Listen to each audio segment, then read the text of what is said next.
శ్రోతలకు నా హృదయపూర్వక నమస్కారములు.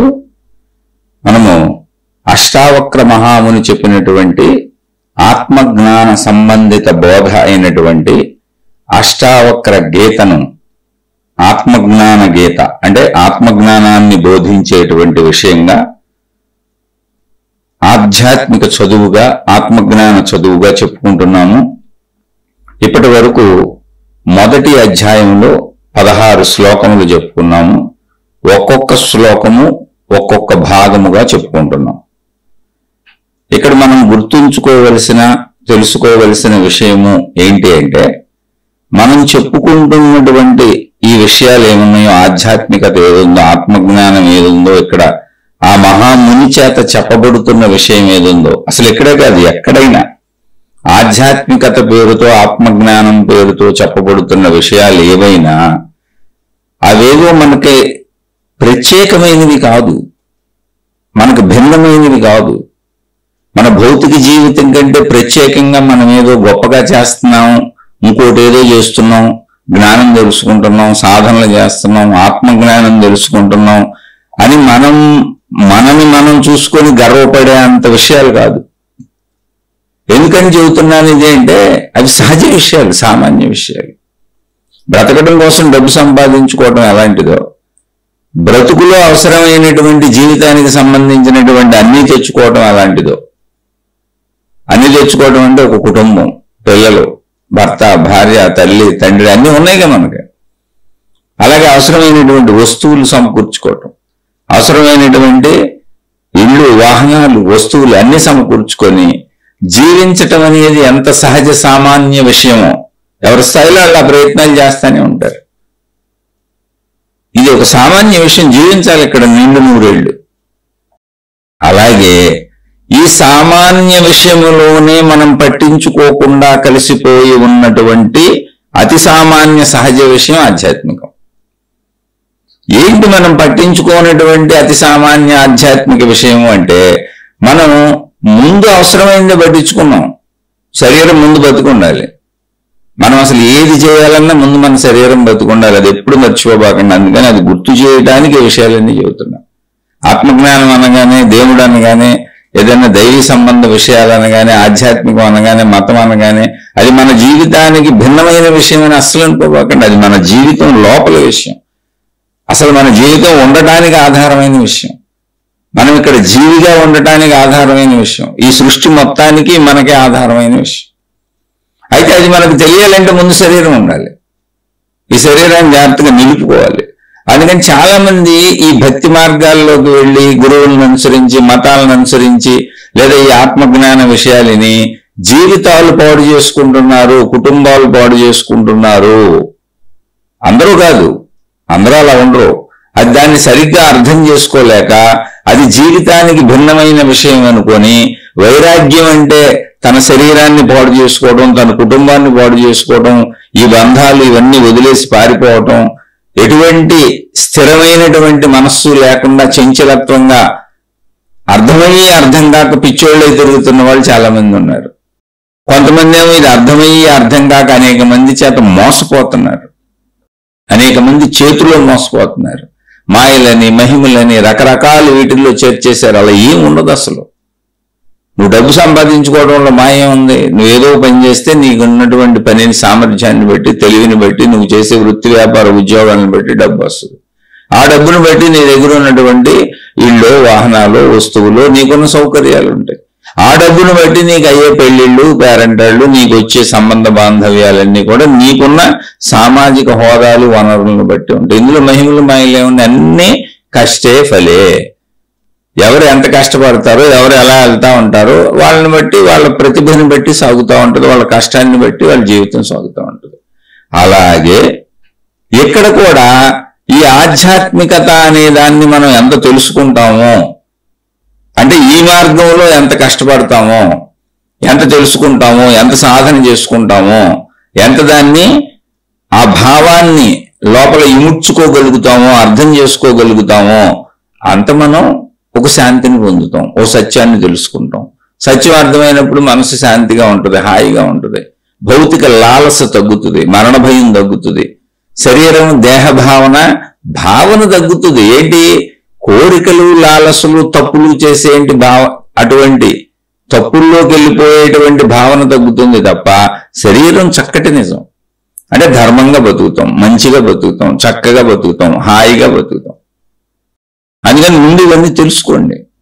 దీన్ని వంకర టెంకరగా అర్థం చేసేసుకొని ఎవరికి నచ్చినట్టు వాళ్ళు అర్థం చేసేసుకొని ఇళ్ళు వదిలిపెట్టి పారిపోదాం, పనులు వదిలి అంటే ఒక బద్ధకస్తులు నాకు తెలిసిన బోల్డ్ మంది ఉన్నారు. ఇప్పుడు ఈ ఆధ్యాత్మికతని బద్ధకంగా వాడుకుంటున్నారు. ఏమి లేదు, చక్కగా వెళ్ళిపోయి ఎక్కడో గుళ్ళోనో లేకపోతే ప్రవచనాల కాడో వెళ్ళిపోవటం, లేదా గురువులు వెనకబడి తిరగటం, కుటుంబాలను వదిలేయటం, అశ్రద్ధ చేయటం. అంటే వాళ్ళకి మామూలుగా పనిచేయటం ఇష్టం ఉండదు, బద్ధకం. ఒక రకమైనటువంటి బద్ధకానికి లోబడిపోయి, ఒక రకమైనటువంటి నిర్వేదానికి లోబడిపోయి, ఆధ్యాత్మికత అసలు బద్ధకం కాదు, నిర్వేదం కాదు, నిస్పృహ కాదు, నిరాశ కాదు. జ్ఞానము, ఆధ్యాత్మికత అత్యంత ఉత్సాహవంతమైనది. జీవితానికి ఇంకా శక్తిని చేకూరుస్తుంది. నీకు తెలియని అద్భుత అనంత ఆత్మశక్తిని నీకు పరిచయం చేస్తుంది. నువ్వు ప్రాణశక్తి అని నీకు పరిచయం చేస్తుంది. ఇంకా ఉత్సాహం రావాలి నీకు. ఎందుకంటే శరీరము నేను అనుకున్నప్పుడు నువ్వు పడేటువంటి ఆ ఉత్సాహం, ఆ శరీరం కోసం నువ్వు చేసేటువంటి పనులు, ధన సంపాదన ఇవేమున్నాయో ఆ శరీరం నశించిపోద్ది. మళ్ళీ నీకు ఆ భయం ఉంది. ఆ శరీరానికి సంబంధించినటువంటి సుఖదుఖాలకు లోనవుతుంటావు. అన్ని సాధించుకోలేకపోయానని బాధపడతా ఉంటావు. కొంత బాధ వస్తుంది, కొంత భయం ఉంటుంది, శరీర నశింపు భయం ఉంటుంది. ఏంటి? ఇన్ని ఆనందాల మధ్యలో పంచేంద్రియ ఆనందాలు ఉన్నాయి, కుటుంబ ఆనందం ఉంది, వస్తానందం ఉంది. మనం సమకూర్చుకున్నటువంటి ధర్మపరమైన విషయాలతో జీవితాన్ని చక్కగా ఆనందమయంగా గడపవచ్చు. శ్రీరామచంద్రుడు వివాహం చేసుకోలేదా, పిల్లల్ని కనలేదా, రాజ్యాన్ని పరిపాలించలేదా, యుద్ధాలు చేయలేదా, రాక్షస సంహారాలు చేయలేదా, చెడును పోగొట్టలేదా? ఆయన 12-13 సంవత్సరాల వయసులోనే యోగ వాసిష్టము అనేటువంటిది తన గురువు గారి చేత, అంటే వశిష్ఠుడైనటువంటి శ్రీరామచంద్రుల వారి గురువు, ఇప్పుడు అష్టావక్ర మహాముని ఎలా అయితే జనక మహారాజుకు చెప్పారో అలా వాళ్ళ రాజగురువు, కులగురువు, ఆత్మజ్ఞాని అయినటువంటి వశిష్ఠుల వారు శ్రీరామచంద్రుల వారికి 12 సంవత్సరముల వయసులో కలిగినటువంటి సందేహాలను, ఆత్మజ్ఞాన సందేహాలను, అసలు నేనెవరిని, ఈ సృష్టి ఏంటి, ఎందుకు పుట్టాను, ఎందుకు జరుగుతుంది ఇదంతా, ఈ మనుషులేంటి అనేటువంటి అనుమానాలన్నింటినీ ఆత్మజ్ఞాన బోధతో తీర్చారు. ఇక్కడ అష్టావక్ర మహాముని చెబుతున్నారు కాబట్టి దీన్ని అష్టావక్ర గీత అన్నారు. అక్కడ వశిష్ఠ మహర్షి చెప్పారు కాబట్టి దాన్ని యోగ వాసిష్టము అన్నారు. యోగ అంటే కలయిక, యోగము అంటే కలయిక. కలయిక దేంతో? మనలోనే ఉన్నటువంటి అనంత ఆత్మశక్తితో, ప్రాణశక్తితో. అదే ఆత్మజ్ఞానము. దాని గురించి చెప్పబడేటువంటి జ్ఞానము ఆత్మజ్ఞానం. అలా రామచంద్రుల వారిని శరీర భావన నుంచి 12 సంవత్సరముల వయసులో అనంత ఆత్మస్వరూపుడు రామచంద్ర నీవని యోగ వాసిష్టం అనేటువంటి గ్రంథం ద్వారా చెప్పారని. సుమారుగా 32,000 శ్లోకముల గ్రంథం అది. అద్భుతమైన గ్రంథం. అవకాశం ఉంటే దాన్ని కూడా చెప్పుకుందాం. ఆల్రెడీ దాన్ని ఇంతకు ముందు ఎప్పుడో మొదలు పెట్టాను. అయితే ఎప్పుడు అనేక మంది ప్రశ్నలు అడగటం, ఆ ప్రశ్నలకి సమాధానాలు చెప్పటం, అంటే రోజులో ఎక్కువ భాగం నాకు చెప్పడానికి వీలవట్లేదు. చాలా మొదలు పెట్టాను, ఆత్మబోధ మొదలు పెట్టాను శంకరాచార్యుల వారిది, అది కొద్దిగా చెప్పి ఆపాను. యోగ వాసిష్టం ఎప్పుడో మొదలు పెట్టాను, అది కొద్దిగా చెప్పి ఆపాను. అంటే మధ్యలో మళ్ళీ ప్రశ్నలు ఇవన్నీ వస్తున్నాయి. కొంతమంది మళ్ళీ అష్టావక్ర మహాగీత అడిగారు, అందుకని దాన్ని మొదలు పెట్టాను. అయితే అన్ని పూర్తి చేస్తాను. ఎందుకు ఇవన్నీ చెప్పడం నాకు ఇష్టం అంటే అన్ని ఆత్మజ్ఞానానికి సంబంధించినవి, కొద్ది తేడాలతో ఉంటాయి అంతే. అలాగే భగవద్గీత అడిగారు, భగవద్గీత చెప్పడం మొదలు పెట్టాను. అంటే ఏది చెప్పినా నేను చెప్పదలిచిన విషయం ఏంటంటే అది ఇప్పటి మన జీవితాన్ని ఇంకా అద్భుతంగా నడిపేలా చెప్పుకోవాలి ఇప్పుడు మనం. అంతే తప్ప ఈ జీవితాన్ని వదిలేసేలా, ఈ జీవితం వదిలేసి పారిపోయేలా చెప్పుకోకూడదు. మీకు భగవద్గీత చెప్పబడింది. అర్జునుడు అసలు యుద్ధం చేయనని జీవితాన్ని వదిలేసి పారిపోతానన్నాడు. కాదు, నువ్వు యుద్ధం చేసి ధర్మ కర్తవ్య నిర్వహణ చెయ్యాలి, ధర్మ నిర్వహణ చెయ్యాలి, అంతే తప్ప పారిపోవటం కాదు నాయన ఆత్మజ్ఞానం అని ఆత్మజ్ఞానాన్ని బోధించి యుద్ధం చేయించారు. అది ఇప్పుడు మనం భగవద్గీత ఎలా తెలుసుకోవాలంటే మన జీవితంలో ముందుకు సాగటానికి తెలుసుకోవాలి. యుద్ధాలు చేసి కొట్టుకోమని కాదు, అక్కడ సందర్భం అది. జీవితం నుంచి పారిపోవద్దని, అది మంచి అయినా చెడైనా నువ్వు అనుకున్నదే ధర్మ నిర్వహణ చేయాలి, బాధ్యతలు చేయాలి, కర్తవ్యాలు చేయాలి. అందుకని ఆత్మజ్ఞానం అనగానే ఏదో సన్యాసాలు తీసుకువెళ్ళిపోవడం అంటే అలా తీసుకువెళ్ళినటువంటి మహాత్ములు ఎవరిని నేను కించపరచటంలా. వాళ్ళు ఎన్ని జన్మల్లో తరించి ఈ జన్మకి ఇంకా ఈ భవసాగరంతో పనిలేని స్థితికి వచ్చేసారేమో మనకు తెలీదు. ఇప్పుడు యోగ వాసిష్టం అనే పేరుతో వశిష్ఠ మహర్షి ఏ మహర్షి అయితే శ్రీరామచంద్రుల వారికి ఆత్మజ్ఞానాన్ని అందించారో ఆ మహర్షి శ్రీరామచంద్రులకు సంబంధించినటువంటి వారి తండ్రి గారైనటువంటి దశరథ మహారాజు కొలువులో రాజగురువుగా కులగురువుగా ఉండి సలహాలు ఇస్తున్నారు రాజ్యాన్ని నడపడానికి. ఆయనేమి అన్ని వదిలేసిపోవాలా.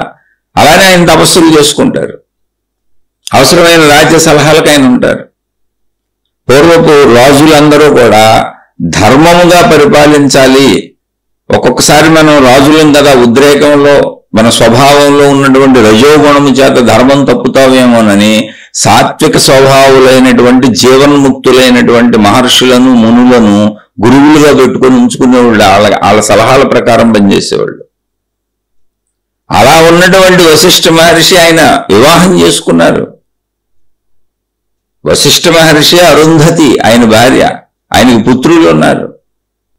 మీరు విషయాన్ని కరెక్ట్ గా అర్థం చేసుకోండి. జ్ఞానం అంటే పారిపోవటం కాదు. జ్ఞానం అంటే ఇంకా బాగా జీవించడం, ఇంకా మెరుగ్గా జీవించడం, ఇంకా మంచిగా జీవించడం, ఇంకా ధర్మంగా జీవించడం, ఇంకా నీతిగా జీవించడం, ఇంకా న్యాయంగా జీవించడం, ఇంకా తృప్తిగా జీవించడం, ఇంకా ఉత్సాహంగా జీవించడం. అందుకని మనం ఏం చెప్పుకుంటున్నా చక్కగా ఇప్పుడు మీరున్న స్థితి నుంచి, అంటే ఇది వింటున్న ఇప్పుడు మీరున్న స్థితి నుంచి ఇంకొంచెం మెరుగ్గా, ఇంకొంచెం మంచిగా, ఇంకొంచెం ముందుకి హాయిగా, ఆనందంగా, సంతోషంగా, ధర్మంగా, మంచిగా సాగేలా మాత్రమే దీన్ని అర్థం చేసుకోండి. అలా అర్థం కాకపోతే తప్పకుండా ప్రశ్నించండి, మళ్ళీ చెబుతాను.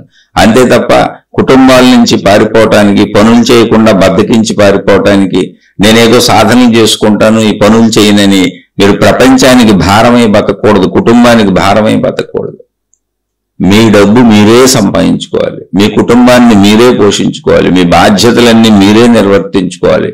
మీరు ఎవరితోనూ పోల్చుకోకూడదు, అసలు మహాత్ములతో అసలు పోల్చుకోకూడదు. మనం సామాన్య మానవులం. అయితే మరి ఇది ఎందుకు తెలుసుకోవాలి అంటే, సామాన్య మానవులము అయిన మనం మన అనంత స్వరూపాన్ని తెలుసుకోకపోతే అలా అసలు మనం పుట్టింది ఎందుకు కదా. మనం పుట్టింది ఏంటి ఆలోచించండి. అసలు ఊరికినే పుట్టాం. 100 సంవత్సరాల సుదీర్ఘ జీవితం సామాన్యమా? అసలు ఒక రోజు గడవాలంటే ఎంత కష్టమండి. 24 గంటలు, ఎంత సుదీర్ఘ సమయం అది. అలాంటిది 100 సంవత్సరాలు ఊరికినే వచ్చేసి పుట్టేసి తినేసి పెరిగేసి ఇష్టం వచ్చినట్టు జీవించేసి చచ్చిపోతే అసలు ఎందుకు పుట్టినట్టు, ఎందుకు వచ్చినట్టు, ఎందుకు వెళ్ళినట్టు, ఎందుకు మధ్యలో ఇంత సుదీర్ఘ జీవితం గడిపినట్టు? మనను మనం తెలుసుకోవటానికి. ఆ మనను మనం తెలుసుకుంటమే ఈ మహాత్ములు చెప్పింది వినటం. అలానే ఇప్పుడు ఇది వినేసి అష్టావక్ర మహాముని పోల్చుకోబాకండి. అష్టావక్ర మహాముని ఆయన వివాహం చేసుకోలేదేమో, ఆయన సన్యాసేమో, అలా పోల్చుకోకండి. జనక మహారాజు రాజ్యాన్ని నిర్వహించారు. ఎవరు? అష్టావక్ర మహాముని చెబుతుంటే వింటున్న జనక మహారాజు రాజ్యాన్ని చక్కగా పరిపాలించారు. భార్యాపిల్లలు ఉన్నారు. మళ్ళీ మళ్ళీ చెబుతున్న కుటుంబ జీవితాన్ని ఇంకొంచెం మెరుగుపరుచుకోవటానికి, సంబంధ బాంధవ్యాలు, ప్రేమలు, అభిమానాలు ఇంకొంచెం మెరుగుపరుచుకోవటానికి, అంతే తప్ప నిరుత్సాహంతో ఉత్సాహం లేకుండా ఏదో దిగజారిపోయినటువంటి మొహాలు పెట్టుకొని ఏదో వైరాగ్యం వచ్చినట్టుగా మిమ్మల్ని మీరు భావించుకొని నటనతో బతకటానికి కాదు. ఇంకొంచెం సంతోషంగా, ఇంకొంచెం మెరుగ్గా, ఇంకొంచెం సంబంధ బాంధవ్యాలతో ఇంకొంచెం ప్రేమగా, భర్తతో ఇంకొంచెం ప్రేమగా, భార్యతో ఇంకొంచెం ప్రేమగా, కుటుంబంలో పిల్లలతో ఇంకొంచెం ప్రేమగా, స్నేహితులతో, బంధువులతో, సమాజంతో ఇంకొంచెం ప్రేమగా. ఎందుకని తప్పులన్నీ పోతాయి.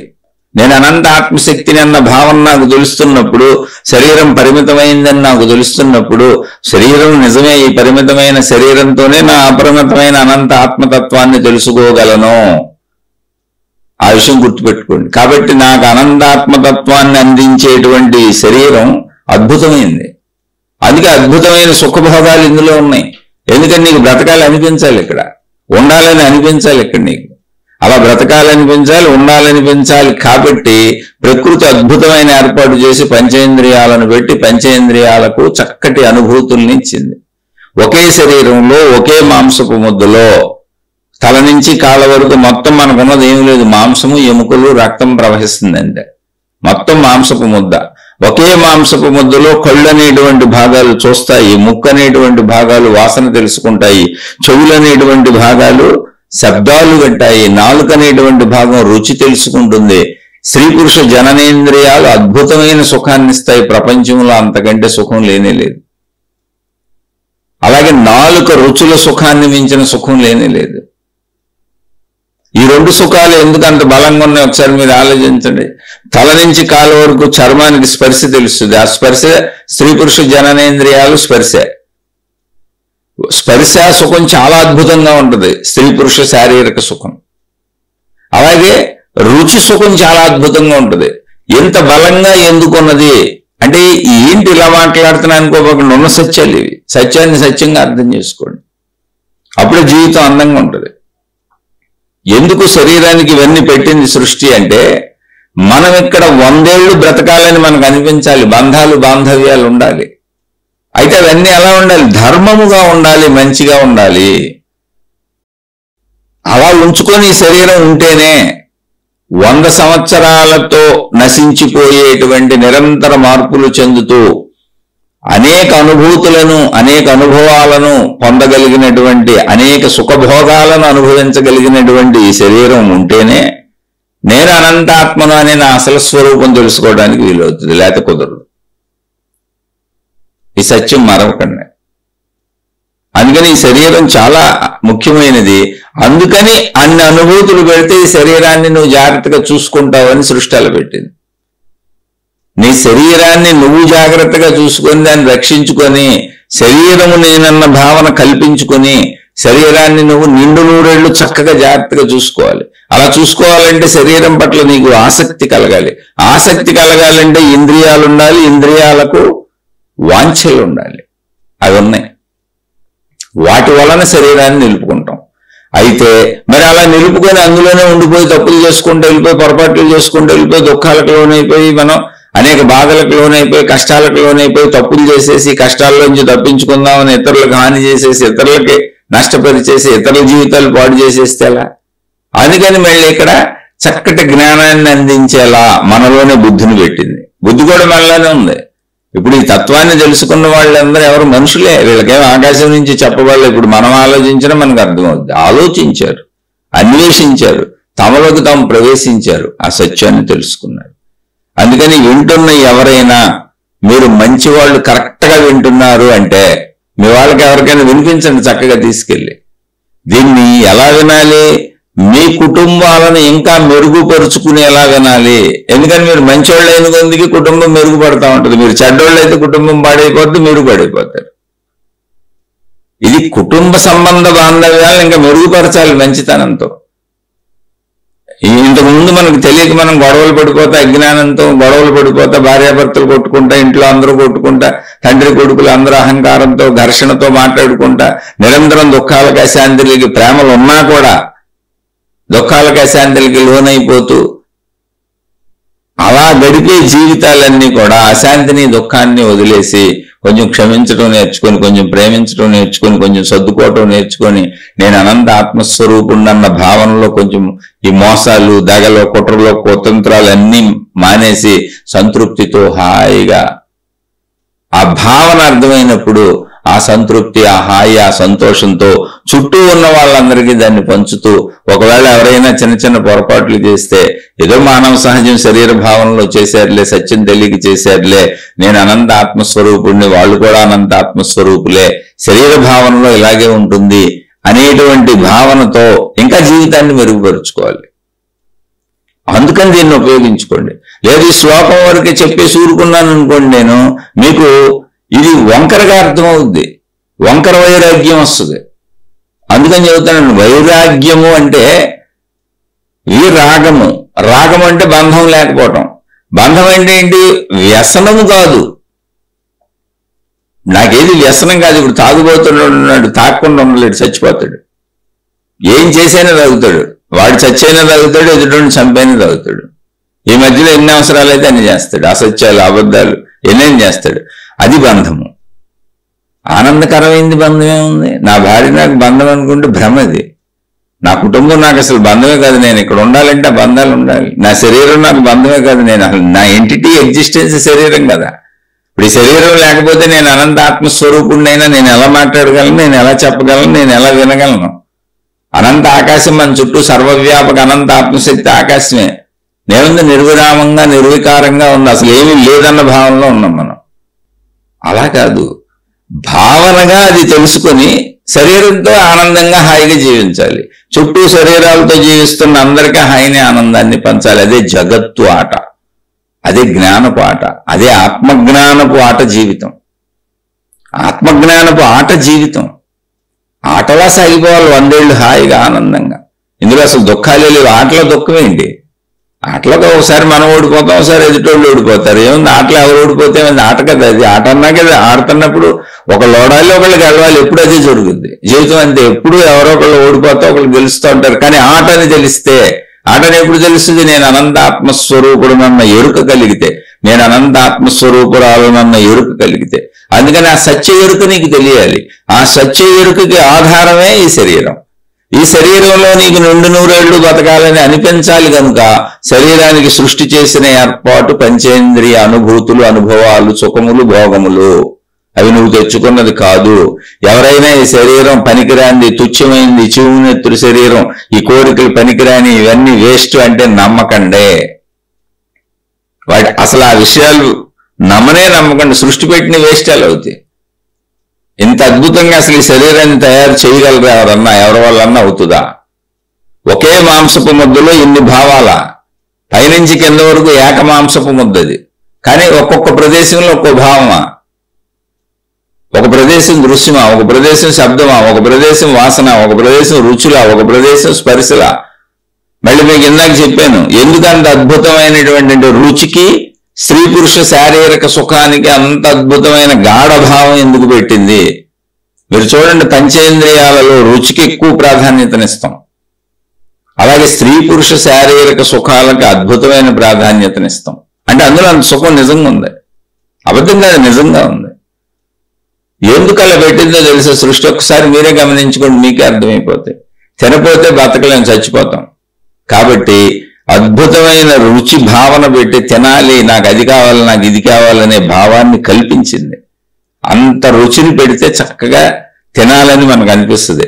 అంత రుచిని పెడితే కూడా బద్ధకంతో సరిగ్గా వండుకోక, సరిగ్గా చేయక జీవితాన్ని అస్తవ్యస్తంగా ఎడాపెడా బతికేసే కుటుంబాలు బోల్డ్ ఉన్నాయి. కొంతమందికి అసలు వంటలు ఇష్టం ఉండదు పాపం. అందుకే ఎప్పుడు రోడ్ల మీద తింటా ఉంటారు ఆ ఇళ్లలో వాళ్ళందరూ తెచ్చుకొని. ఏదో ఒకటిలో తింటం అయితే తింటారు, రోడ్ల మీద తింటారు. అందుకని రోడ్ల మీద బోల్డ్ రుచులు వచ్చేసినాయి. రుచి అయితే ఆగలా, నిన్ను బతికిస్తుంది అది. కాకపోతే ఆ రోడ్ల మీద తింటం వల్ల మళ్ళీ లాభాలు వ్యాపారాలు అయిపోయినాయి కాబట్టి నీకు అనారోగ్యాలు వస్తున్నాయి. ఎందుకంటే అక్కడ సరైనటువంటి నాణ్యమైన వాడరు కాబట్టి లాభాల కోసం. అదే చక్కగా ఇంట్లో అన్ని చక్కగా చేసుకు తింటే హాయిగా సంతోషంగా ఉంటే, ఆరోగ్యాలు బాగుంటాయి, మనసులు బాగుంటాయి, ఎంతో ఆనందంగా ఉంటాయి. నువ్వు బ్రతకటానికి నీకు ఇంట్రెస్ట్ ఉండి నువ్వు బాగా తినాలి కనుక, తింటేనే బతుకుతావు, శరీరం నిలబడుతుంది కనుక రుచికి అంత బలాన్ని పెట్టింది ప్రకృతి. అలాగే మానవ సృష్టి ఆగిపోకూడదు, సృష్టి జరుగుతూనే ఉండాలి. ఎందుకని? శక్తి యొక్క చలనము సృష్టి. శక్తి ఎప్పుడు, శక్తి ఉందంటే సృష్టి ఉంటుంది. ఇప్పుడు మనం శరీరం అంతమవుతుంది, శిథిలం అవుతుందని మనం అనుకుంటున్నామా? ఇది మన శరీరం. మన శరీరం శిథిలమయ్యే లోపలే మనం మళ్ళీ మన పిల్లల రూపం ధరించేసాం. ఆత్మావై పుత్రనామాసి, ఆత్మావై పుత్రనామాసి అన్నారు మహాత్ములే చెప్పారు. అది సంస్కృతంలో ఉన్నాయి, అంతే, ఏం లేదు. అది అప్పుడు భాష. అది నీ స్వీయ ఆత్మయే నీ పుత్రులుగా సంచరిస్తుంది. అంటే నీ పుత్రులుగా సంచరిస్తుంది ఎవరు? నువ్వే. ఆ తల్లిదండ్రులే తమ పుత్రులుగా తిరుగుతున్నారు. ఇప్పుడు తండ్రిలోని వీర్యకణం తల్లి గర్భంలోకి వెళ్ళి, తల్లి గర్భంలో నుంచి విడుదలైనటువంటి అండము, అదే వీర్యమే అనుకోండి, ఆ అండముతో కలిసి తల్లి శక్తిని తీసుకొని ఇద్దరి, అంటే తల్లిదండ్రుల శక్తుల కలయికగా బిడ్డ ఏర్పడింది. 2 శక్తుల కలయిక అది. ఆడపిల్ల కావచ్చు, మగపిల్లడు కావచ్చు. ప్రతి మగవాడిలోనూ ఆడవాళ్ళకి సంబంధించినటువంటి కణాలు, కణజాలాలు ఉంటాయి. కాకపోతే మగవాళ్ళకి సంబంధించిన పురుష కణజాలం ఎక్కువ ఉన్నప్పుడు వాళ్ళు పురుషులుగా ఉంటారు. అలాగే స్త్రీ కణజాలం ఎక్కువ ఉన్నప్పుడు వాళ్ళు స్త్రీలుగా ఉంటారు. కానీ వాళ్ళల్లో కూడా పురుష కణజాలాలు ఉంటాయి. ఇదంతా లోతుగా వెళ్తే తెలుస్తుంది. అందుకని నువ్వు చనిపోతున్నావు అంటుంది వేరు భావనలో ఈ శరీరం నేను అనుకున్నావు, కానీ నువ్వు చనిపోవడానికి ముందే నీ పిల్లల రూపం ధరించేసావు. నువ్వు ఆ రూపంలో జీవిస్తుంది నువ్వే. అంటే ఎప్పటికీ మరణం లేదు, నీకు రూపధారణ ఉంది. నువ్వు పిల్లల రూపం ధరించావు, ఈ శరీరం వదిలేస్తున్నావు. మళ్ళీ ఆ పిల్లలు ఆడపిల్లల రూపం ధరిస్తారు, ఈ శరీరం వదిలేస్తారు. మళ్ళీ ఆడపిల్లల రూపం ధరిస్తారు, ఈ శరీరం వదిలేస్తారు. శక్తి చలనం ఎప్పుడు జరుగుతూనే ఉంది. పోనీ వదిలేసిన శరీరాలు ఏమైంది? ఏదో వాళ్ళ పంచభూతాల్లో కలిసిపోయినాయి. శరీరాలు ఎలా ఏర్పడినాయి? పంచభూతాల చేత ఏర్పడినాయి. మనం తీసుకున్న ఆహార పదార్థాలన్నీ పంచభూతాల నుంచి వచ్చినాయి, మొక్కల నుంచి వచ్చినాయి కాదు. ఒకవేళ ఎవరైనా మాంసాహారం తిని బతుకుతున్నారంటే మాంసాహారం తింటున్న జంతువులన్నీ కూడా మళ్ళీ శాకాహారం తిని బతుకుతున్నాయి. అవి చెట్లు తిని మళ్ళీ మాంసాహారంగా అవి జంతువులు బతుకుతుంటే వాటి నుంచి తిని ఉంటారు. మొత్తానికి ఆధారం అంతా మళ్ళీ ప్రకృతిలో ఉన్నటువంటి వనరులు, వసతులే మనం బతకడానికి. అంటే ఏంటి? శక్తే రూపధారణ చేస్తున్నది. మళ్ళీ రూపాలను వదిలేసి శక్తి పరావర్తనం చెందుతుంది. మనుషులంతా మనుషులుగా, చెట్లు చెట్లుగా, జంతువులు జంతువులుగా. అలా ఎప్పుడు సృష్టి ఏర్పడుతూనే ఉంది. కాకపోతే కొండలు, గుట్టలు, నదులు, సముద్రాలు, గ్రహాలు, గోళాలు, ఆ శకలాలు ఏంటవి మనకు తెలియదు. అంటే వాటి కాల పరిమితి అనంతంగా ఉంది. మన కాల పరిమితి చాలా తక్కువ కాబట్టి వాటితో పోల్చుకున్నప్పుడు అవి ఎలా అంతమై వస్తున్నాయో మనకు తెలియదు. అంతే. అదేమన్నా సైంటిస్టులు ఎవరైనా ఖగోళ శాస్త్రజ్ఞులు చెప్పారేమో, నాకు అంత జ్ఞానం లేదు. కానీ అన్నీ వస్తున్నాయి. అంటే ఏంటి? శక్తి ఎప్పుడు పరివర్తనం చెందుతుంది. ఎందుకు పరివర్తనం చెందుతుంది? ఎందుకు కదులుతుంది అసలు అది? అంటే చలనం దాని లక్షణం. కదులుతున్నట్టు మరి మనకు అన్నీ ఎందుకు తెలుస్తున్నాయి? అసలు నేను ఉన్నానని మనకు తెలుస్తుంది, నేనని తెలుస్తుంది, సమస్తం తెలుస్తున్నాయి, పంచేంద్రియ సుఖాలు తెలుస్తున్నాయి, భోగాలు తెలుస్తున్నాయి, అన్ని తెలుస్తున్నాయి. అంటే జ్ఞానం దాని లక్షణం.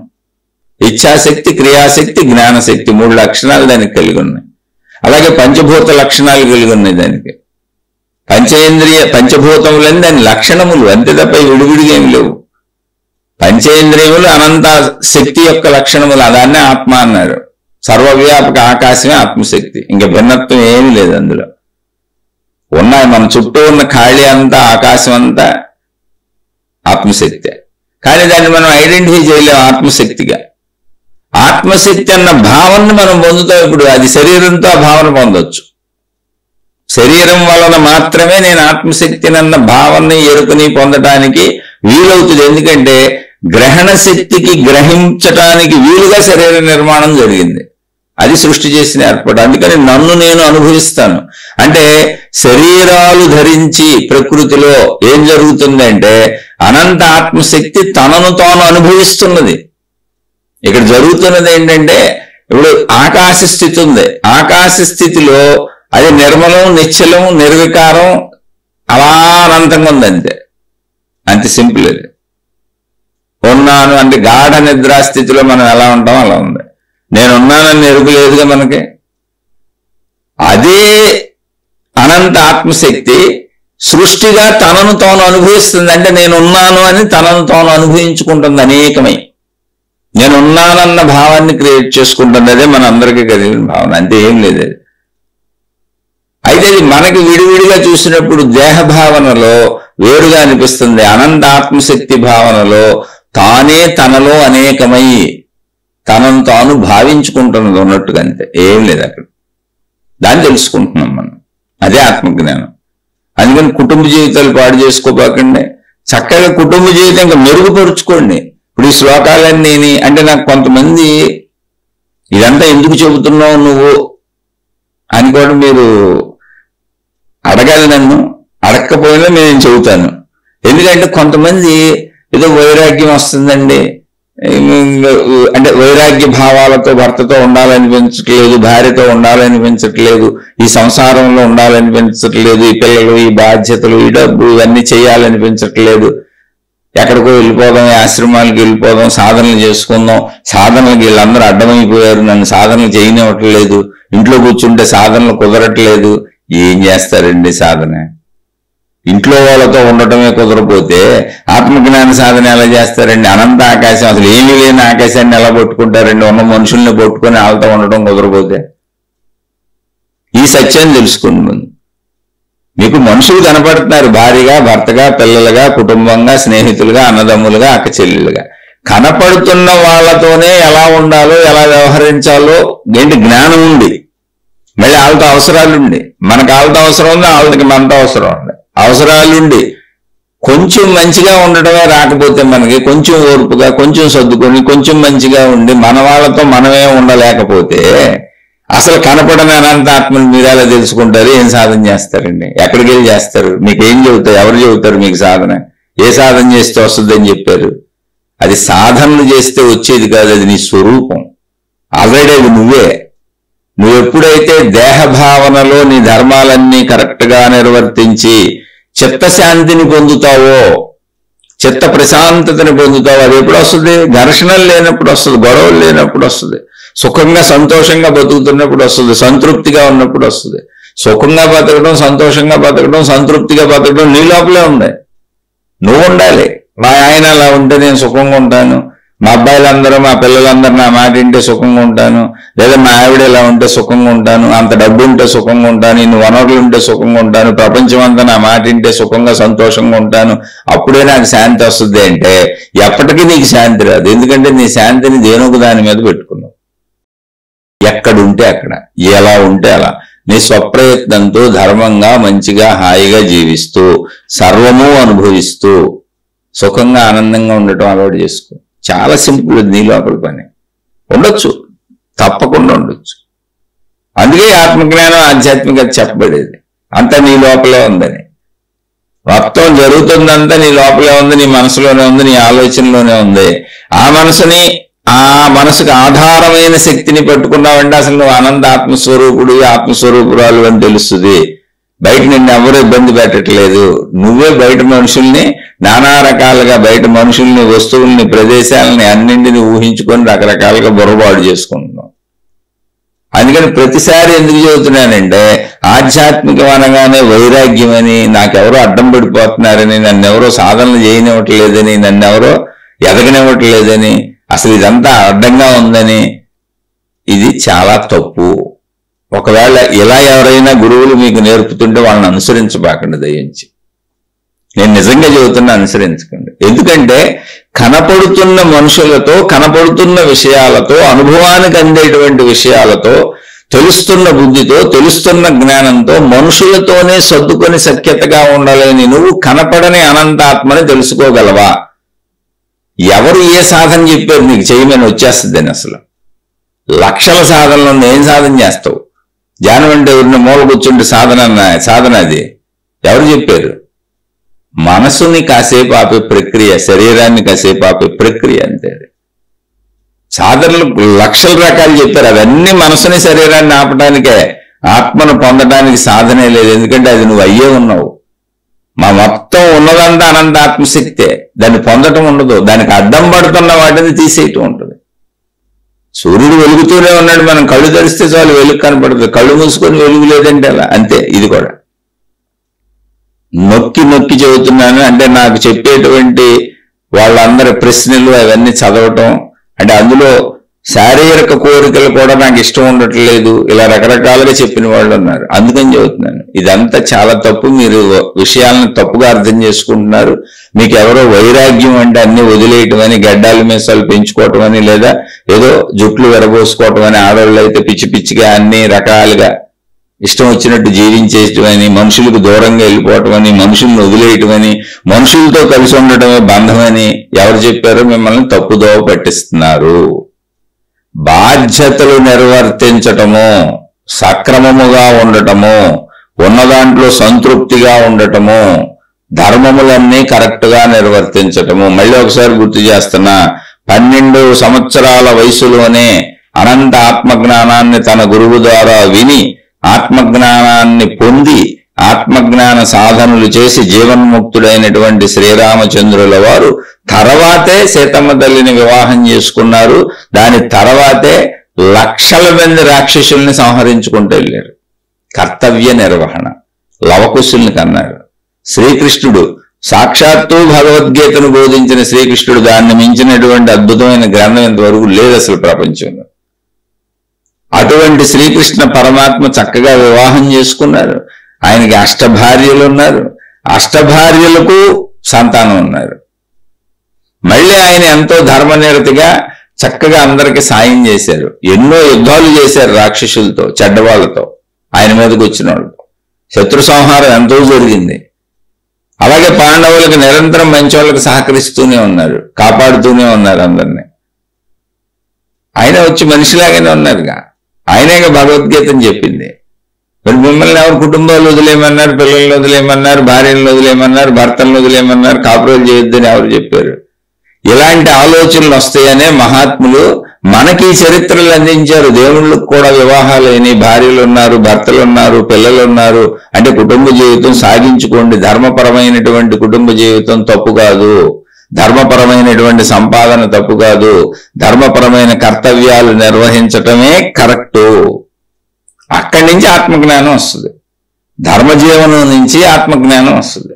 అలా జీవించినప్పుడు ఈ శరీరం ఏంటి, ఈ శరీర ఇంద్రియాలు ఏంటి, ఈ పనితీరేంటి, ఇవన్నీ అర్థమవుతాయి. ఓహో, ఈ శరీరంతో ఈ భోగాలు, మనం అనుభవించే భోగాలన్నీ అర్థమవుతాయి.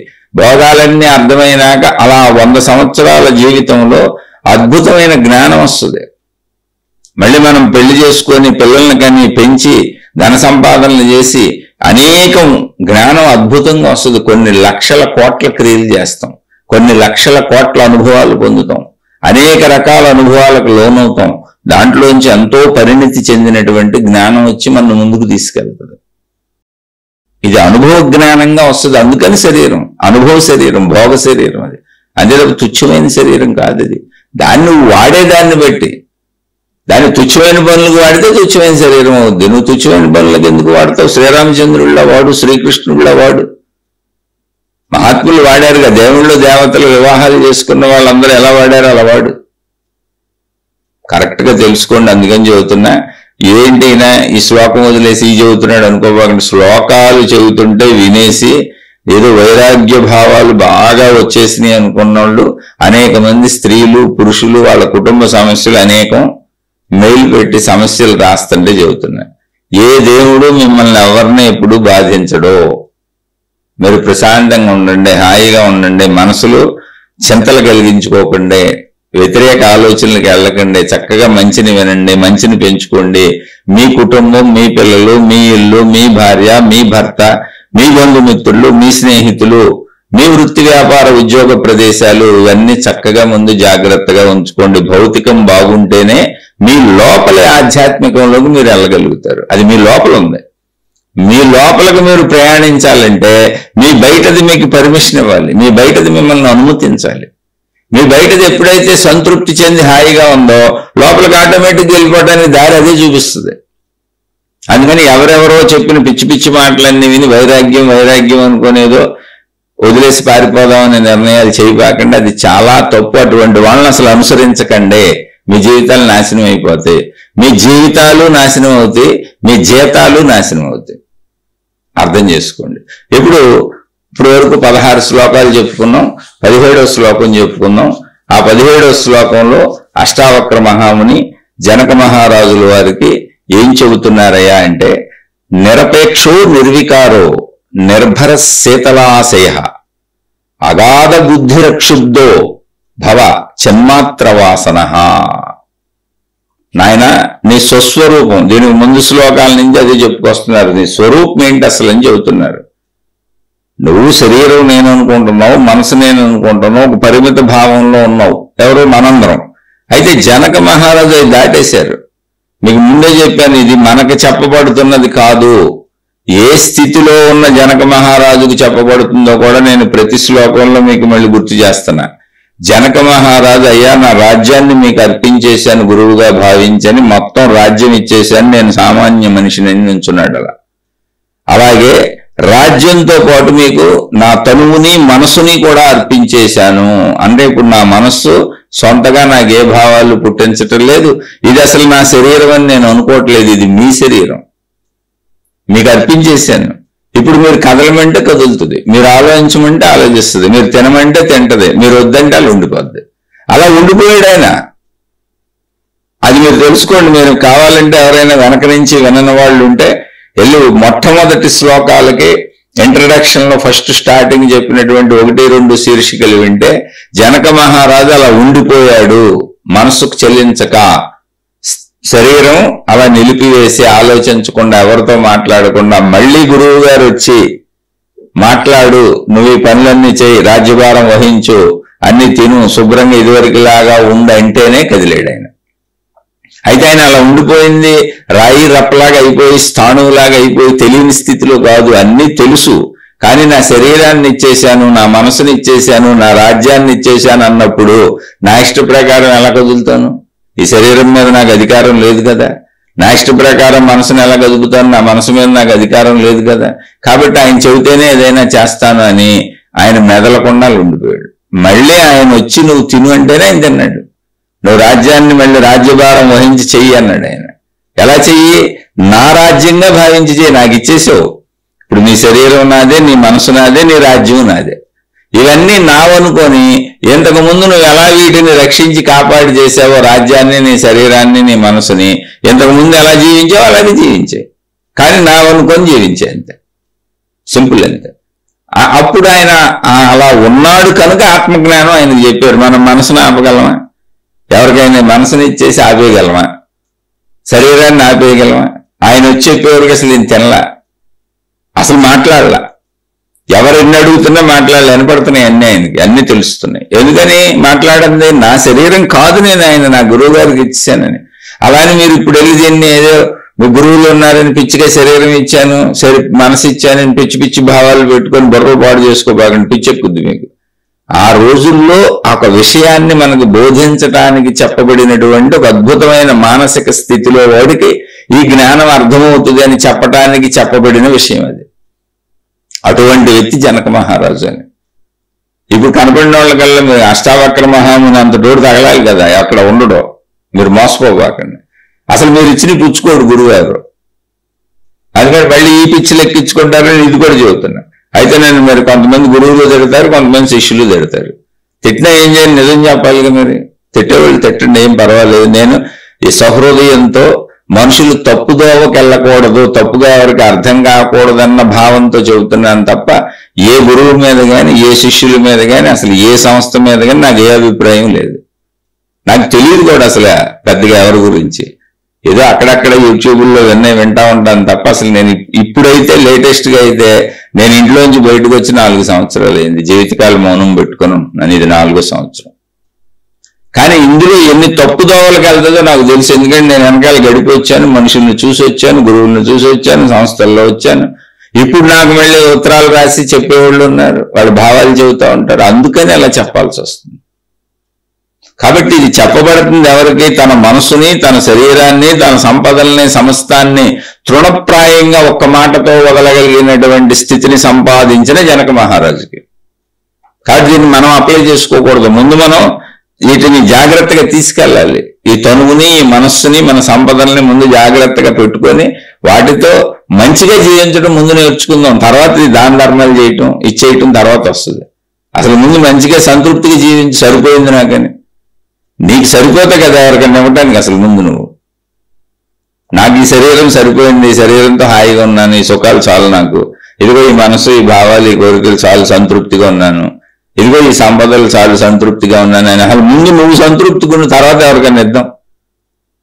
ఆ సంతృప్తిగా ఉండేది నేర్చుకోవడానికి ఆత్మజ్ఞానం చెప్పుకున్నాం. అందుకని మన స్థితి ఇది. మనం వింటున్న విషయ స్థితిలో పోల్చుకోబాకండి. అది జనక మహారాజు స్థితి. చెబుతున్న ఆయనది ఇంకా ఆయన్ని తలదన్నే స్థితి, జీవన్ముక్త స్థితి. అసలు రాజ్యం ఇచ్చేసాను, మనసు ఇచ్చేసాను, శరీరం ఇచ్చేసాను అంటే అసలు ఇచ్చానన్నవాడు ఇంకా అసలు ఇవ్వటమే గొప్పరా అంటే పుచ్చుకుంటానన్న ఆయన అసలు ముట్టుకొని కూడా ముట్టుకోలేదు. నావనుకొని నువ్వే ఉంచేసుకొని పరిపాలించేసుకున్నాడు. ఆయన అంత ధనుడు చూడండి. అలాంటి వాళ్ళ ఆత్మజ్ఞాన స్థితి. అయితే మనం కూడా అంత స్థితికి చేరుకుంటాం, అందులో డౌటే లేదు. కాబట్టి దేహాన్ని, ఈ మనసుని, ఈ సంపదల్ని జనక మహారాజు 3 కదా ఇచ్చింది. ముందు వీటితో మనం సంతృప్తిగా ఉండటం నేర్చుకుందాం, వీటితో మంచిగా జీవించడం నేర్చుకుందాం, వీటితో సద్బుద్ధితో జీవించడం నేర్చుకుందాం. అప్పుడు మనకి ఆ స్థితి వస్తుంది. జనక మహారాజుకు వచ్చిన మానసిక స్థితి వస్తుంది. ఆ స్థితి కోసమే మనం ఇవన్నీ చెప్పుకుంటున్నాం. ఇప్పుడు ఆ స్థితిని ఊహించుకొని భావించుకొని కలలు కనకండి. ఇప్పుడు మనం ఎక్కడున్నామో అక్కడి నుంచి జీవితాన్ని సామాన్యంగా జీవించండి, వినుడుకోండి అంతే. ఇప్పుడు ఆయన ఏం చెప్పారంటే నిరపేక్షో నిర్వికారో జనక మహారాజుని చెప్పారు. నాయన నీ స్వరూపం అసలు ఏంటి అంటే నిరపేక్షో, నీకు ఎటువంటి ఆపేక్షలు లేవు. అంటే కోరికలు లేని స్వభావం నీది, నిశ్చల స్వభావం, నిర్మల స్వభావం. అంటే ఆత్మశక్తి యొక్క లక్షణములు చెబుతున్నారు. నువ్వు అనంత ఆత్మశక్తివి. ఆత్మశక్తిగా నీ స్వభావం ఏంటంటే ఏ ఆపేక్ష లేనటువంటి సహజ స్వభావం ఇది. ఇప్పుడు అనంతమైనటువంటి ఆకాశానికి ఏ ఆపేక్ష ఉంది? అన్ని అలానే ఆకాశంలో లేనిదేంటి? మొత్తం విశ్వం అంతా ఆకాశంలోనే ఉంది. ఆ విశ్వమే ఆకాశం, ఆకాశమే విశ్వం. అదే తనను తాను అనుభవించుకుంటుంది సృష్టి రూపంలో అని చెప్పాక ఇందాక మీకు. అనంత ఆత్మశక్తి సృష్టి రూపంలో తనను తాను ఉన్నానని భావించి తనను తాను అనుభవించుకుంటుంది. మనం చూడండి, ఏదన్నా విషయం వచ్చినప్పుడు ఇది కళ నిజమా అని గిల్లి చూసుకుందాం అంటారు చూడండి. ఏం నిజమేనా ఇదేనా? పెద్ద ఆశ్చర్యకరమైన విషయాలు ఎప్పుడు ఇది కళ నిజమా? నిజమే, గిల్లి చూసుకొని మెలకువలోనే ఉన్నాను, కళ కాదని. అలా తనను తాను అనుభవించుకుంటుంది అంతే. ఆ విషయం మనకు తెలియదు, మనం పరిమిత దేహభావంలో ఉన్నాం, దాన్ని తెలుసుకుంటున్నాం అంతే. అందుకని నిరపేక్షో, నీకు ఎటువంటి అపేక్ష లేదు, శాశ్వత స్వభావుడు. నిజంగానే అసలు జనక మహారాజుకి అపేక్ష లేదుగా, ఇచ్చేసాడుగా సర్వం, శరీరం మనసుతో సహా. అది అనంత ఆత్మస్థితి నాయన, నువ్వు అనంత ఆత్మస్వరూపుడు. అలాగే నీకు ఇంకో స్వభావం ఉంది, నిర్వికారో, నీకు ఎటువంటి వికారములు లేవు. వికారములు ఏంటంటే మన గుణములు, ఈర్ష్యలు, అసూయలు, ద్వేషములు, కోపములు, క్రోధములు, కోరికలు అన్ని. ఎటువంటి వికారములకు లోనుగా నువ్వు. మళ్ళీ ఆకాశాన్ని పోల్చుకోండి, ఆకాశంలో ఎన్ని జరుగుతున్నా ఆకాశం దేన్ని అంటుకోదు, ఏమి మార్పులు చెందదు. అనంత సృష్టి అందులో ఎంత సాగిపోతున్నా అది నిశ్చలంగా నిర్వికారంగా. వికారం అంటే ఏంటి? గుణములకు లోనవటం, మార్పులు చెందటం, అనేకమైపోవటం. అది చెడో మంచో అవదు, అది నీ స్వభావం కాదు. నిర్భర శీతలాశయ, ఓ జలాశయం సంపూర్ణంగా నిండిపోయి ఉంది. ఒక జలాశయం అంటే చిన్న నీటి గుంట అనుకోండి. జలాశయం అంటే మీకు తెలిసే ఉంటుంది, చిన్న చిన్న చెరువులు ఉంటాయి, సరస్సులు ఉంటాయి, కొలనులు ఉంటాయి. నిర్భర, పూర్తిగా నిండిపోయినటువంటి నిర్భర శీతల అంటే చల్లటి, చక్కటి చల్లటి అంటే శాంతం. చల్లటి అంటే శాంతమైనటువంటి, సంపూర్ణంగా నిండి ఉన్నటువంటి శాంతమైనటువంటి జలాశయము లాంటి వాడు. అంటే నీకు ఏ లోటు లేదు. ఇప్పుడు నిరపేక్షం అంటే నువ్వేం కోరుకోకుండా వైరాగ్యంగా ఏమి లేకుండా బెకార్లాగా ఉన్నావనో, లేదా నిర్వికారం అంటే ఏ వికారములు లేకుండా బెకార్లాగా అలా పడున్నావు, జడమను కాదు. సంపూర్ణంగా అన్నీ పొంది ఉన్నటువంటి వాడవు.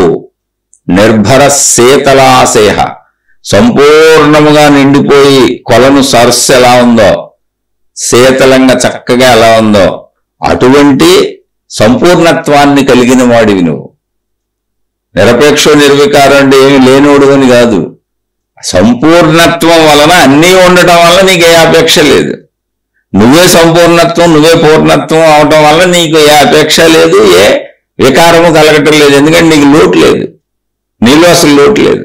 లోటు లేని సంపూర్ణ స్వరూపాన్ని. అదే నిర్భర శీతలాశయ, చల్లటి అంటే చల్లటి అంటే చక్కటి ఆహ్లాద వాతావరణం అంటాం చూడండి, అలాంటిది. అగాధ బుద్ధి రక్షుబ్దో, లోతైనటువంటి, ఇప్పుడు నిర్మల సరస్సు ఉంది, ఆ నిర్మల సరస్సులో అట్టడుగు భాగానికి వెళ్ళిపోండి మీరు. అట్టడుగు భాగంలో ఏమైనా చలనం ఉంటుంది? అసలు నిశ్శబ్దంగా ఉంటాయి. పైన ఏమన్నా ప్రకంపనలు ఉంటాయి. మీరు చూడండి, కొలనులు, సరస్సులు ఇవన్నీ చూడండి.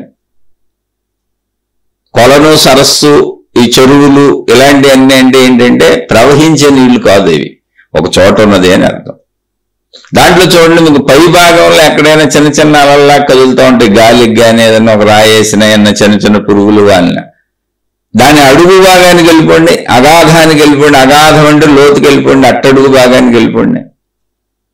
అక్కడ ఎలా ఉంటుంది? స్థిరంగా ఉంటుంది, నిశ్చలంగా ఉంటుంది, నిశ్శబ్దంగా ఉంటుంది, ప్రశాంతంగా ఉంటుంది. ఒకవేళ నిజంగా మనం ఒక రాయిని పడేసిన, ఒక సరస్సులో ఒక రాయిని విసిరేసామనుకోండి, పైన తరంగాలను కదుపుద్ది తప్ప రాయి కిందకి దిగేటప్పుడు నిశ్చలంగా దిగిపోయి అగాధంలో అడుగున అది కూడా అలా స్థిరంగా ఉండిపోద్ది, నిశ్చలంగా ఉండిపోద్ది, పైనే కదుపుద్ది అది. అలా మన జీవితంలో ఈ శరీరం అనేది ఎలాంటిది అంటే నిర్భర శీతలాశయం అంటే సంపూర్ణముగా నిండినటువంటి జలాశయంలో పైన కదిలే తరంగాల వలె ఊరికనే మన శరీరం కదులుతూ ఉంటుంది. కానీ మన అంతరంగం ఎలా ఉండాలి అంటే అగాధ బుద్ధి రక్షుబ్దో, నీ ఒరిజినల్ స్వరూపం అంతరంగం స్థిరచిత్తం అనంత ఆత్మస్థితిలో అది ఎలా ఉండాలో అసలు దాని లక్షణం చెప్పారు. ఆ బుద్ధి అగాధ బుద్ధి. బుద్ధి అంటే ఏంటి? జ్ఞాన సంబంధిత విషయం స్థిరంగా ఉంది లోపల. మరి మనం పనులు చేస్తున్నాగా నా కొడుకు, నా కూతురు, మా ఆయన, మా నాన్నగారు, మా అమ్మగారు, నా బంధువులు, మా అన్నయ్య, మా తమ్ముడు, వీళ్ళందరికీ వండి పెట్టాలి, వీళ్ళని సంపాదించి పెట్టాలి, వీళ్ళని జాగ్రత్తగా చూసుకోవాలి. ఇదంతా కొలను పై భాగంలో కదలికలో. అది శరీర ధర్మాలు ఇవంతే. లోపల స్థిరత్వం అలాగే ఉంది. ఎందుకంటే మంచోడిని, నేను మంచిదని. మంచోళ్ళకి లోపల స్థిరత్వం ఎందుకు చెడుద్ది చెప్పండి?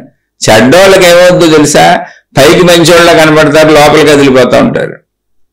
మీరు ఎప్పుడైనా గుర్తుపెట్టుకోండి, చెడు లోపల కదిలిపోతూ పైకి మంచిగా కనపడుద్ది, మంచి పైకి కదులుతూ లోపల నిశ్చలంగా ఉంటుంది. అది అగాధ బుద్ధి. అగాధ బుద్ధి రక్షుబ్దో. అగాధ బుద్ధి అంటే లోపల ఎటువంటి అలసడులు లేవు, క్షోభలు లేవు. క్షోభ ఉండదు. అగాధ బుద్ధికి క్షోభలు ఉండవు. ఏ క్షోభ లేదు నాకు. చెప్పాక చెడుకి లోపల కదిలిపోతారు, పైకి మాత్రం బ్రహ్మాండంగా కనబడతారు. ఇంకా చెబుతా అందరినీ చక్కగా పెద్ద పెద్ద మహాత్ములు, పెద్ద పెద్ద మోసగాళ్ళు, కొంతమంది మహాత్ములు వేషధారణ చేస్తారు, అందరిని ఆశీర్వదించుకుంటూ తిరుగుతూ ఉంటారు.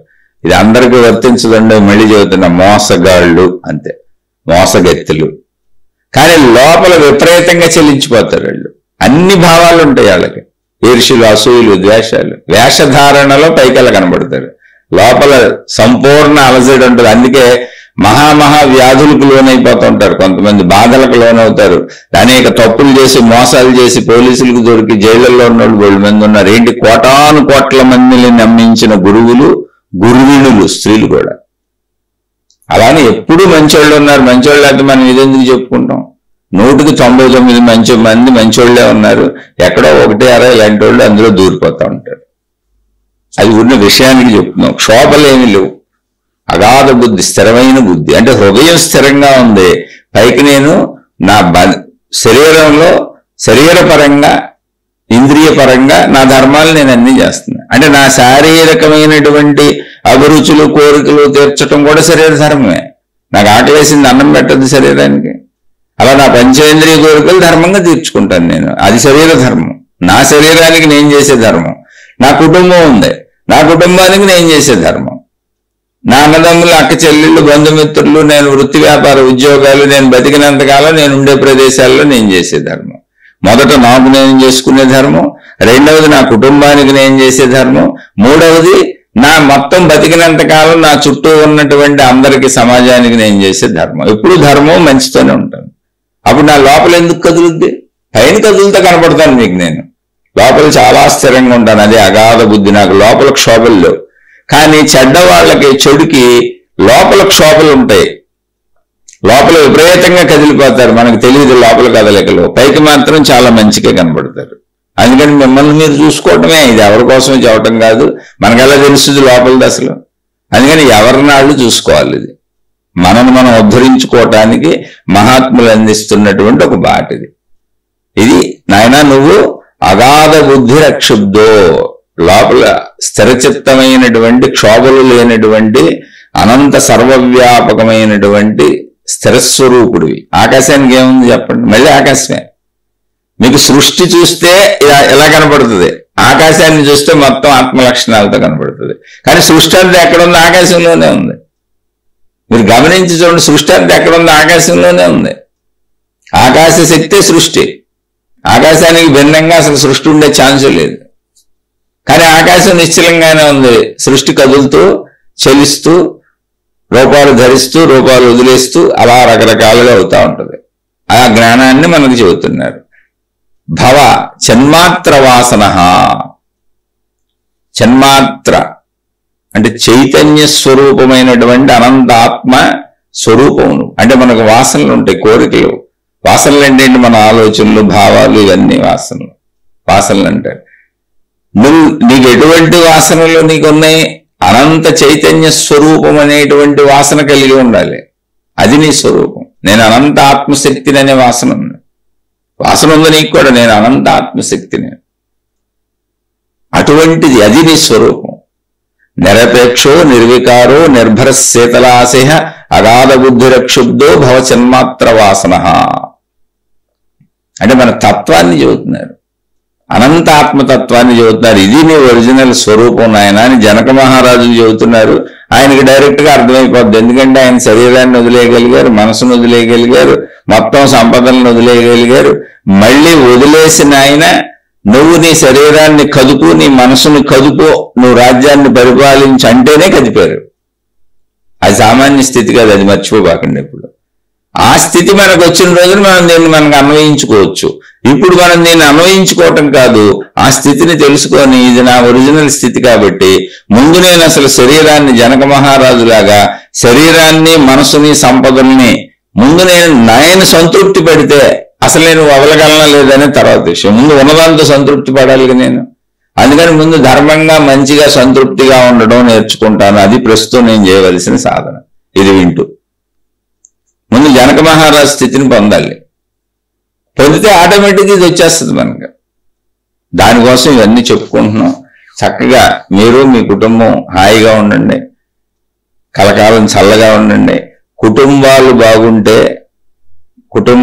బాగుంటే చక్కగా ఊళ్ళు బాగుంటాయి, ఊళ్ళన్నీ బాగుంటాయి, రాష్ట్రాలు బాగుంటాయి, రాష్ట్రాలన్నీ బాగుంటే దేశం బాగుంటుంది, దేశాలన్నీ బాగుంటే ప్రపంచం బాగుంటుంది, మనుషులు బాగుంటారు, మొత్తం ప్రకృతి అంతా బాగుంటుంది, విశ్వం అంతా బాగుంటుంది. ఆ బాగుండటం అనేది మనతో మొదలవ్వాలి. మనతో మొదలయ్యి ఏదో చిన్నవి జరుగుతూ ఉంటాయి. అందరికీ జ్ఞానం తెలియకపోవచ్చు, లేదా మనం కూడా పొరపాటు పడవచ్చు, కానీ సర్దుకుంటూ నేర్చుకుందాం. జ్ఞానం అంటే ఏదో గొప్ప ఆధ్యాత్మిక జ్ఞానం చెప్పేసుకున్నాం, అష్టావక్ర మహాముని చెప్పినాటిని చెప్పేసుకుంటే మనం ఏమన్నా అష్టావక్ర మహాముని అవుతామా? జనక మహారాజు పాదధూళి కూడా అవలేం మనం. కాబట్టి మన స్థాయిలో ఇప్పుడు ఏం చేయాలంటే, విన్నాం, చెప్పుకున్నాం, బాగానే ఉంది, మంచి విషయాలు వినేటువంటి భాగ్యం కలిగింది. సృష్టి మనకు ఆ భాగ్యాన్ని ఇచ్చింది. ఎంతో కొంత అర్హత ఉండకపోతే వినేటువంటి భాగ్యాన్ని మనకి సృష్టి ఇవ్వదు. వాటి గురించి చర్చించుకుని మాట్లాడుకునేటువంటి భాగ్యం మనకు సృష్టి కల్పించింది. అంటే ఎంతో కొంత అర్హత ఆ వైపు నడవటానికి మనకు వచ్చింది.